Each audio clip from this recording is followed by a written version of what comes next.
فرزند زہرا یہ حالات برے ہیں۔ کاشانۂ بصیرت ایک ایسا مکمل یوٹیوب چینل جس پر محروم بصارت کے لیے بالخصوص اور تمام افراد کے لیے بالعموم سینکڑوں کی تعداد میں اسلامی کتب دستیاب ہیں۔ لہذا گزارش ہے کہ آپ اپنی ذمہ داری نبھاتے ہوئے کاشانۂ بصیرت کو سبسکرائب کرنے کے ساتھ ساتھ بیل آئیکن کو پریس کیجیے تاکہ آپ علم کے حصول کے ساتھ ساتھ مذہب اہل بیت کی اشاعت میں بھی اہم کردار ادا کرتے رہیں۔ کاشانۂ بصیرت، کاشانۂ بصیرت، کاشانۂ بصیرت۔ فرزند زہرا یہ حالات برے ہیں۔ بسم اللہ الرحمن الرحیم۔ کاشانۂ بصیرت کا یوٹیوب چینل اور ہم پڑھ رہے ہیں شرح نہج البلاغہ، تالیف آیت اللہ ناصر مکارم شیرازی، ترجمہ مولانا سید شہنشاہ حسین نقوی، والیوم 9، مکتوب نمبر 4، کتاب کے صفحہ نمبر 65 پر ہے۔ امام علیہ السلام کا مکتوب لشکر کے بعض امراء کے نام ہے۔ آئیے مکتوب کی سند پڑھتے ہیں۔ یہ مکتوب امام علیہ السلام کے اس مکتوب کا ایک حصہ ہے جو آپ علیہ السلام نے اپنے بعض سربراہان لشکر کو تحریر فرمایا ہے۔ سبط بن الجوزی نے کتاب تذکرۃ الخواص میں اسے تفصیل سے اور کچھ فرق کے ساتھ نقل کیا ہے، جو واضح طور پر بتاتا ہے کہ یہ نہج البلاغہ کے علاوہ کسی اور ماخذ سے لیا گیا ہے، خصوصاً اس حوالے سے کہ ابن جوزی اپنی کتاب کے 6 باب میں لکھتے ہیں کہ اس کتاب میں حضرت علی علیہ السلام سے نقل ہونے والا ہر کلام ایسی اسناد کے ساتھ ہے جو امام علیہ السلام سے متصل ہوتی تھیں۔ اور اب پڑھتے ہیں مکتوب پر ایک نظر۔ تفصیلات یوں ہیں کہ مکتوب کا مضمون واضح ہے۔ امام علیہ السلام اپنے ایک سربراہ لشکر کو حکم دیتے ہیں کہ باغی گروہ کے مقابلے میں ڈٹ جائے۔ آپ علیہ السلام فرماتے ہیں پہلے انہیں نصیحت کر کے راہ راست پر لانے کی کوشش کرے اور اگر نہ مانے تو فوجی طاقت کے ذریعے انہیں ان کی جگہ بٹھا دے۔ چنانچہ بعد میں ہم عرض کریں گے کہ اس مکتوب کے مخاطب حاکم بصرہ عثمان بن حنیف رضی اللہ تھے، جو حاکم ہونے کے ساتھ ساتھ سربراہ لشکر کے عہدے پر بھی فائز تھے۔ لہٰذا سید رضی نے اس مکتوب کا عنوان الی بعضی امراء جیشہ منتخب کیا ہے۔ آئیے اب ہم مکتوب پڑھتے ہیں۔ عربی میں آغاز ہوا ہے فَإِنْ عَادُوا إِلَى ظِلِّ سے اور اختتام ہو رہا ہے من نُحُوزِهِ۔ ترجمہ: اگر دشمن اطاعت کے زیر سایہ آ جائیں تو یہی ہمارا مدعا ہے، اور اگر معاملات افتراق الف تیرے الف قاف افتراق اور نافرمانی کی منزل ہی کی طرف بڑھیں تو تم اپنے اطاعت گزاروں کو لے کر نافرمانوں کے مقابلے میں اٹھ کھڑے ہو اور اپنے فرما برداروں کے وسیلے سے انحراف کرنے والوں سے بے نیاز ہو جاؤ کہ بادل ناخواستہ حاضری دینے والوں کی حاضری سے غیبت بہتر ہے، اور ان کا بیٹھ جانا ہی اٹھ جانے سے زیادہ مفید ہے۔ Inverted comma close. آئیے شرح و تفسیر پڑھتے ہیں۔ ہیڈنگ ہے سست افراد کو برطرف کر دو۔ تفصیلات یوں ہیں، اس مکتوب کی تفسیر سے پہلے بہتر ہے کہ اس کے پس منظر پر توجہ مبذول کریں۔ واقعہ جیسا کہ شیخ مفید رحمہ اللہ نے کتاب جمل میں نقل کیا ہے وہ کچھ یوں ہے کہ خلیفہ سوم کے قتل اور عوام کے امیر المومنین علیہ السلام کے ہاتھوں بیعت کے بعد جب طلحہ و زبیر اپنے مقصد یعنی کہ خلافت کا حصول یا کم از کم عالم اسلام کے کسی علاقے کی حکمرانی کو نہ پا سکے تو وہ دونوں مدینے سے مکے کی طرف روانہ ہوئے، اور مکے میں عبداللہ بن زبیر کو حضرت عائشہ کے پاس یہ کہلا بھیجا کہ خلیفہ مظلومانہ مارا گئے ہیں، اور علی ابن ابی طالب نے لوگوں کے معاملات اپنے قبضے میں لے لیے ہیں۔ وہ ان کم فہم لوگوں کے ذریعے جنہوں نے خلیفہ کے قتل کا سامان کیا ہر چیز پر غالب آ چکے ہیں۔ خطرہ ہے کہ کہیں اس طریقے سے عالم اسلام میں برائیاں راہ نہ پا جائیں۔ اگر چاہو تو بصرے کے سفر میں ہمارے ساتھ ہو جاؤ۔ امید ہے کہ خداوند متعال تمہارے وسیلے سے امت مسلمہ کے اختلافات کو ختم کر دے، ان کے درمیان شگاف کو پر کر دے، ان کے انتشار کو دور کر دے اور ان کے کاموں کی اصلاح فرمائے۔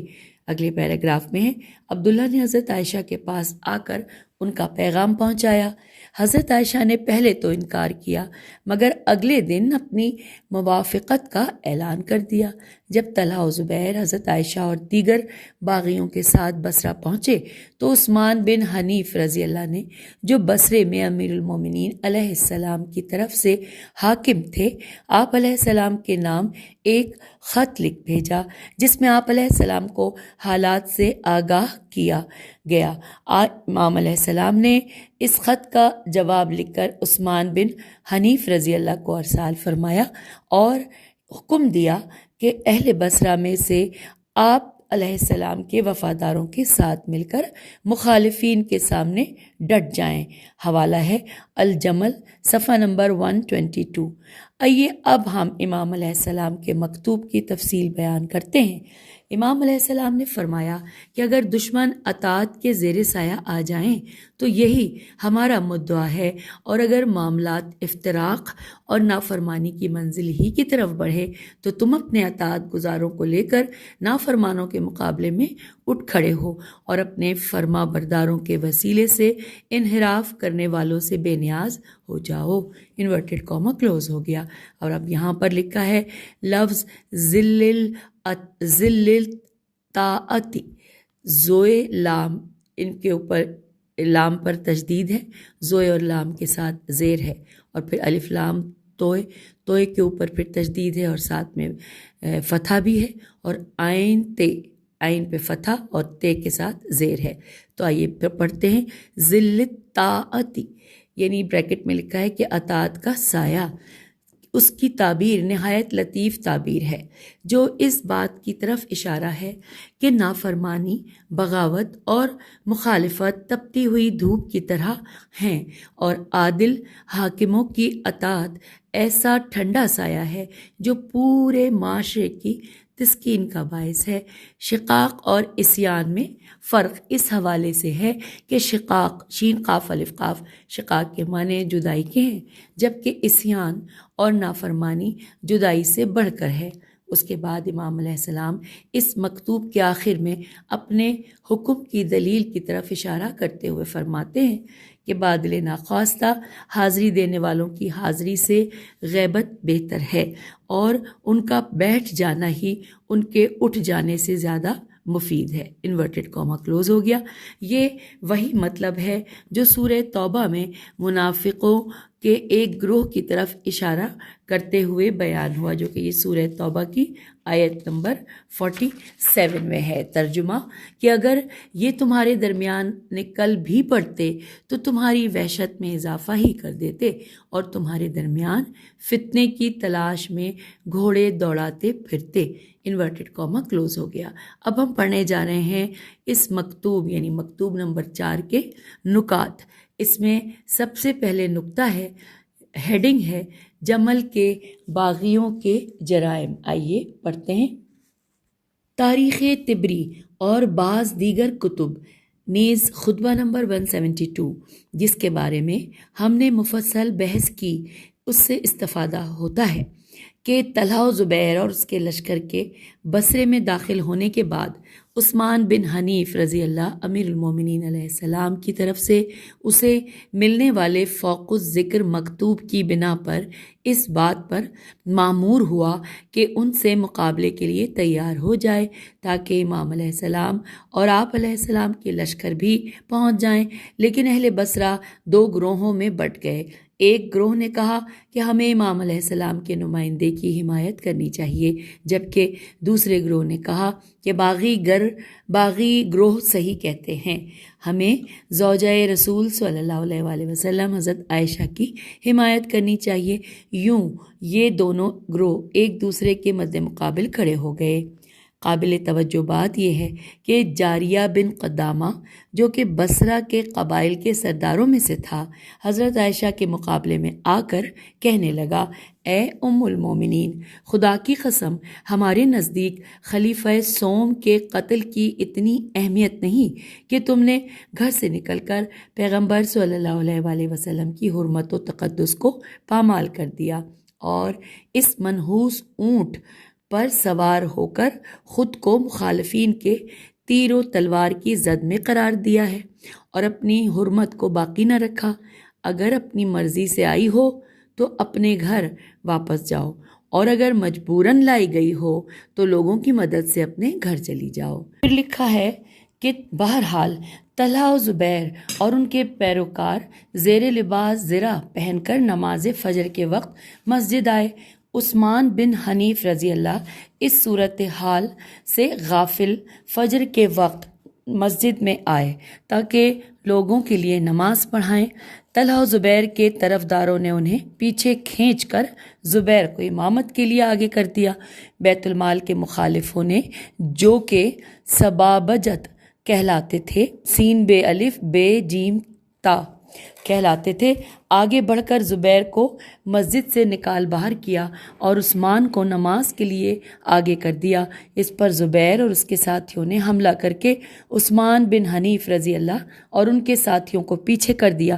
یہ جھڑپ چلتی رہی یہاں تک طلوع آفتاب کا وقت نزدیک ہوا۔ بعض لوگوں نے چلا کر کہا کہ اے اصحاب رسول صلی اللہ علیہ وآلہ وسلم، خدا سے ڈرو، سورج طلوع ہونے والا ہے، کچھ تو نماز کی فکر کر لو۔ بالآخر زبیر غالب آیا اور لوگوں نے نماز ادا کی۔ نماز کے بعد زبیر کے طرفداروں نے عثمان بن حنیف رضی اللہ اور ان کے ساتھیوں پر حملہ کیا اور انہیں پکڑ کر اس قدر زد و کوب کیا کہ وہ جاں بلب ہو گئے۔ ان کی داڑھی، مونچھ، بھووں اور پلکوں کے بال اکھاڑ دیے اور ایک گروہ کو اذیتیں دے کر جان سے مار دیا۔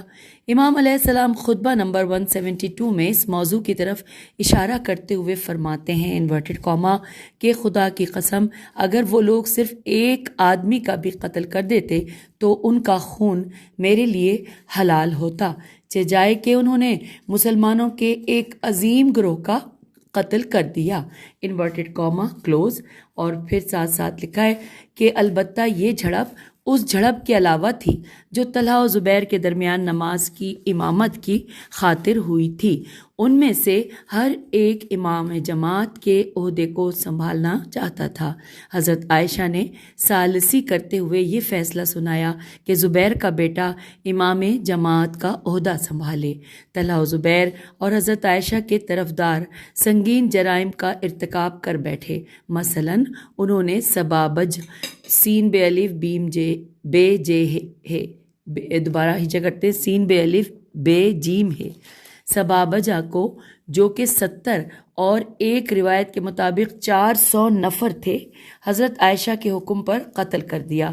یہ خون ریز سلسلہ یوں ہی چلتا رہا یہاں تک کہ امام علیہ السلام کا لشکر بصرے میں داخل ہوا اور انہوں نے جمل کے باغیوں کو تہس نہس کر کے رکھ دیا۔ طلحہ و زبیر مارے گئے اور حضرت عائشہ کو ایک گروہ کے ساتھ بحفاظت مدینے کی طرف لوٹا دیا گیا۔ یوں بصرے میں امن و امان بحال ہو گیا۔ حوالے کے حوالے سے حوالہ نوٹ کیجیے کہ اس سلسلے میں مزید تفصیل کے لیے ملاحظہ کیجیے تاریخ طبری جلد نمبر 3 باب حوادث سن 36، نیز شرح نہج البلاغہ ابن ابی الحدید جلد نمبر 9 صفحہ نمبر 305 سے 305 سے لے کر 333 تک۔ آئیے آگے چلتے ہیں۔ دوسرا نقطہ ہے ہیڈنگ قابل اعتماد کون۔ تفصیلات یوں ہیں کہ امام علیہ السلام نے اس مکتوب میں ایک اہم نقطے کی طرف اشارہ فرمایا ہے جس پر تمام فوجی اور عوامی سربراہوں کو توجہ کرنی چاہیے، اور وہ نقطہ یہ ہے کہ کبھی بھی سست اور جذبے سے عاری لوگوں کو لشکر میں شامل کرتے ہوئے اپنے ساتھ میدان میں نہیں لے جانا چاہیے، کیونکہ ان کے نقصانات ان کے فائدے سے کہیں زیادہ ہیں۔ ان کا میدان میں نہ ہونا مجاہدوں کے لیے سکون کا باعث ہے، اور ان کا وہاں ہونا تشویش اور کشیدگی کا باعث ہوتا ہے۔ اس سے ملتا جلتا مطلب قرآن مجید میں جنگ تبوک کی داستان کے ذیل میں آیا ہے۔ چنانچہ ارشاد ہوتا ہے کہ اگر یہ تمہارے درمیان نکل بھی پڑتے تو تمہاری وحشت میں اضافہ ہی کر دیتے اور تمہارے درمیان فتنے کی تلاش میں گھوڑے دوڑاتے پھرتے۔ Inverted comma close. اس کے بعد آگے چلتے ہیں، سورہ توبہ کی آیت نمبر 47 تھی یہ۔ پھر اس لکھا ہے کہ بعد کی آیت میں جنگ احد کے بارے میں ارشاد ہوتا ہے، ترجمہ، کہ بے شک انہوں نے اس سے پہلے بھی فتنے کی کوشش کی تھی اور تمہارے امور کو الٹ پلٹ دینا چاہا تھا، یہاں تک کہ حق آ گیا اور امر خدا واضح ہو گیا، اگرچہ یہ لوگ اسے ناپسند کر رہے تھے۔ Inverted comma close. یہ تھی سورہ توبہ آیت نمبر 48 کا ہم نے ترجمہ پڑھا۔ پھر یہ لکھا ہے کہ مختصر یہ کہ فوق الذکر آیات تمام مسلمانوں کو ایک بڑا درس دے رہی ہیں کہ کبھی بھی افراد لشکر کی تعداد کو بڑھانے کے خیال میں نہیں رہنا چاہیے، بلکہ تمام توجہ اس بات پر مرکوز ہونی چاہیے کہ مخلص اور باایمان افراد کا انتخاب ہو، خواہ ظاہراً ان کی تعداد کم ہی کیوں نہ ہو۔ چنانچہ بنی اسرائیل اور طالوت و جالوت کے حالات پر مبنی آیات میں ذکر ہوا ہے، جو کہ سورہ بقرہ کی آیت نمبر 249 ہے۔ ترجمہ، کتنی ہی چھوٹی جماعتیں بڑی جماعتوں پر اللہ کے حکم سے غالب آ جاتی ہیں۔ Inverted comma close. یہ سورہ بقرہ کی آیت 249 کا ہم نے ترجمہ پڑھا، اور یہاں پر مکتوب 4 ہم نے مکمل پڑھ لیا، شرح و تفسیر بھی جان لی۔ اجازت دیجیے، خدا حافظ، فی امان اللہ۔